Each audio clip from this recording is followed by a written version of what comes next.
about 4 years ago, I had a Year 12 tutor group. Now, this tutor group was made up of students who were either retaking maths and English or were studying vocational qualifications. And at the time in the school, I was vocational lead. So I was given this tutor group to guide them, help them, support them throughout the year. And although I knew a number of them, so I had a good relationship with most of the students over the years from teaching PE, there was a small group of girls in my tutor group who didn't like me at the time. They hated my rules and expectations. They didn't want to follow them. They gave me dirty looks and tried to make me feel uncomfortable in my tutor sessions with them.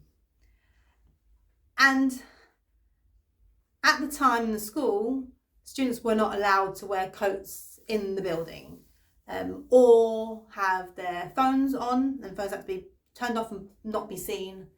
And they weren't allowed earphones or AirPods. They couldn't hang out their t-shirts, for example. A lot of students like to put an earpod or an earphone in their ear when it wasn't even playing any music. But yeah, that wasn't allowed at all at that time in the school. So my rules and expectations were to line up at the door at the start of tutor, remove their coats before they entered, and only enter the room once their coat has been removed. I allowed them time in the classroom to begin with to turn their phones off, put them away, take the earphones out, AirPods out, because I wanted to give them some sort of leeway. I was trying to build the positive relationship with them, develop respect between two of us, and a bit of trust between the two of us, between me and those students. However, like I said, they didn't like my rules and expectations. They didn't want to follow them. They thought I was out of order because staff around the school in their lessons would allow them to wear their coat in lessons, would allow them to have their earphones in, AirPods in, listening to music in their lesson on their phones. So they saw me as a bad guy. They hated me for it, didn't like it, didn't respect me. And like I said, gave me dirty looks and tried to make me feel uncomfortable in the tutor times I had with them during there. We had it twice at this point, twice a day, once in the morning and once just before lunch, just for the last lesson of the day. So I would set them detentions. So if they didn't follow my instructions, I'd set them detentions at break. If they didn't turn up at break time, I'd email the teacher just before lunch or just before the end of the day, whether they had that last lesson before lunch, last lesson before the end of the day, and I asked them to keep them in the classroom for me to come and collect them. Yet that didn't work at times because they'd just walk off and not listen. So I'd have to phone home and set after school detentions for them. And if that didn't work, then they would go into seclusion the next day. And like, they knew I was a stickler for this. They knew I'd follow through on it, but because I had to. If I didn't follow through on these things, then anything that I was trying to implement, any sort of respect, any sort of routines, high expectations that I was trying to set for my class, my tutor group, would go out the window. It wouldn't work. I'd be constantly chasing my tail, and I wouldn't feel like a good tutor. I wouldn't feel like I'd feel like a failure. I'd feel like my job, I wasn't able to do my job properly.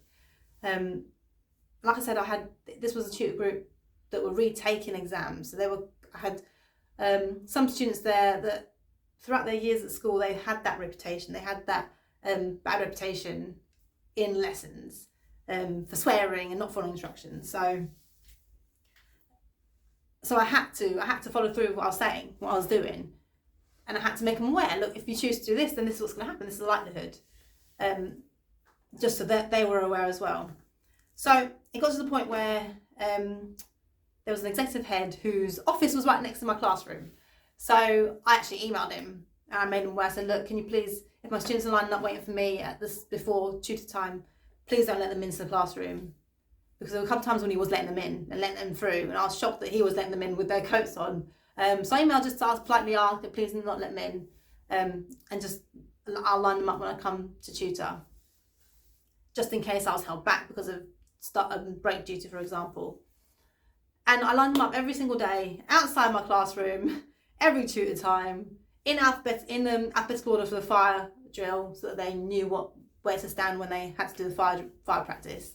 And of course, they didn't like me for this. They didn't like me for it. And I understood in terms of wearing your coat in the building, even as a member of staff, it can be quite awkward taking your coat off just before you get into the building, which is why I said, well, when you get to my classroom, I expect you to take the clothes off before you enter the classroom. So again, I was trying to build a positive relationship by giving them some sort of leeway that doesn't affect my own rules and regulations in my classroom. The phones were the big thing. I hated phones, absolutely hated them in lessons. It caused so many issues, so many problems that didn't need to be caused. So I eventually started taking a box to my tutor room, to my classroom. And I had my box and I got my students to put their phones and earphones and AirPods into my box. Now the earphones and AirPods I wasn't that fussed about as long as they didn't have their phone on them. But some students gave it to me anyway because it was connected to their earphones, especially because it was already connected to their phone. They didn't want to lose it. So I had my box that they put their phones into. And again, that was quite a hard thing to implement to begin with, but I was a stickler for it. And I just carried on doing it. And at this point in time, the behaviour policy was if you receive 2 warnings, then the third time you go on call, you get picked up and you get taken to seclusion. So for this reason, that they had to follow through with it. They had to give them their phones because I'd give them warning number 2 and then warning number 3 and that's it. I'd do an on call for them. And again, this is something that they didn't like because it escalated the situation for them, because then they had to go into seclusion for the rest of the day. And they'd also have an hour after school as a result, and they obviously made the right choice then. They figured out that actually what's in my best interest, me giving my phone to Miss and taking it to the end lesson, or staying in seclusion all day long, not being able to go out for lunch and having an hour after school. So that's what I did. I took it to tutor and they placed it into my box. Now, like I said, they hated me because other teachers would allow them. They'd allow them to sit in their lessons with their coat on. They'd allow them to have their phones with them. They'd allow them to listen to music while they were doing work. And a number of times I saw teachers just sat at their desk, marking or doing stuff on their computer while their students were on their phones during the lesson, assuming they were doing work because they thought that would help them focus on their work. And it made life difficult for me. Because my tutor group, the students in my tutor group were saying to me, well, why do you have to do this when so-and-so doesn't? So-and-so lets us wear our coats, so-and-so lets us have our phones. So they liked and respected those teachers more for them letting them do what they want, basically. And I explained to them. I was honest with them and I explained to them, look, these are the rules of the school. And if I don't follow through with these rules, then I'm not doing my job properly. I said, if someone walks in, my head of sixth form walks in, they're going to have a go at you and then a go at me because I'm not doing my job properly. And I don't want them to tell you off. I'd rather set you up for a good day and not be told off because I'm not implementing a rule properly. I said, I actually got to the point of saying to my students when they say, oh, well, so-and-so doesn't do it, I go, well, they're not doing the job properly. And I was honest. I said, well, these are the rules of school. This is what we have to do as teachers. We have to follow through with them. And I could see why those teachers weren't following with the school policy. I could see why they were letting students get away with things because they didn't want to deal with the stress. They had enough of it and they were overworked and they were tired of it and they didn't want to have to fight that battle with students. I get that, but they didn't realise that in the long run, actually, it affects the rest of the teachers in the school because I'm fighting the battles. I'm fighting the extra battles with my students because they're not dealing with it in their lessons. I'm not just talking about tutor time, I'm talking about other classes coming down for PE lessons, for example, having to fight those battles because other teachers let them off in the previous lesson. And it's also not good when it comes to observations. If you're not doing it now and putting these rules into place now and setting these high expectations and routines rigorously, and then suddenly when you're being observed, you're being about to be observed, you suddenly start telling your kids to take their coats off and not allow them in while they're wearing their coats or put their phones away. It's going to look bad because students are honest. They'll say, well, Miss, you don't do this normally. Why are you doing it today? Like, you need to be able to teach every single lesson and have high expectations and rules and routines every single lesson that you would implement anyway, regardless if you've got an observation or not, because you want to train your students into following those before your observation, for example, because you don't want it to basically blow up in your face. You don't want it to make you look bad. So I was honest with them. I made them aware of why I was doing it. And because I said to them, look, I understand how you feel. I completely get it. It's unfair. I know so-and-so lets you and I'm not. I get that. And I made them aware that I completely understood how they were feeling. And yeah, it's unfair. And I said that to them. I also made them aware of why I was doing it. So that they know that it's not just me not liking them. I'm not doing it to be mean to them or because I hate them. I'm doing it because it's a school policy, and I'm doing it to try and instill high expectations in my tutor room and my students, because I want them to achieve good grades. So I didn't give in. I maintained these rules and routines.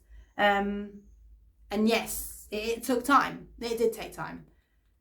It didn't happen overnight. They didn't suddenly snap out of it and follow my rules and routines and listen to everything and did everything I asked them to. It took time. It did. It took detention, it took phone calls home, it took sending students to seclusion. But eventually it settled down, it worked. And the students built up that positive relationship with me, and they developed respect for me, and they trusted me, and they thought I was fair and consistent, because I wasn't letting other students off from it. I wasn't specifically picking on certain students. It was everybody. I had the same rules and routines and expectations in my tutor room in terms of behaviour policy for everybody. I didn't treat anybody differently.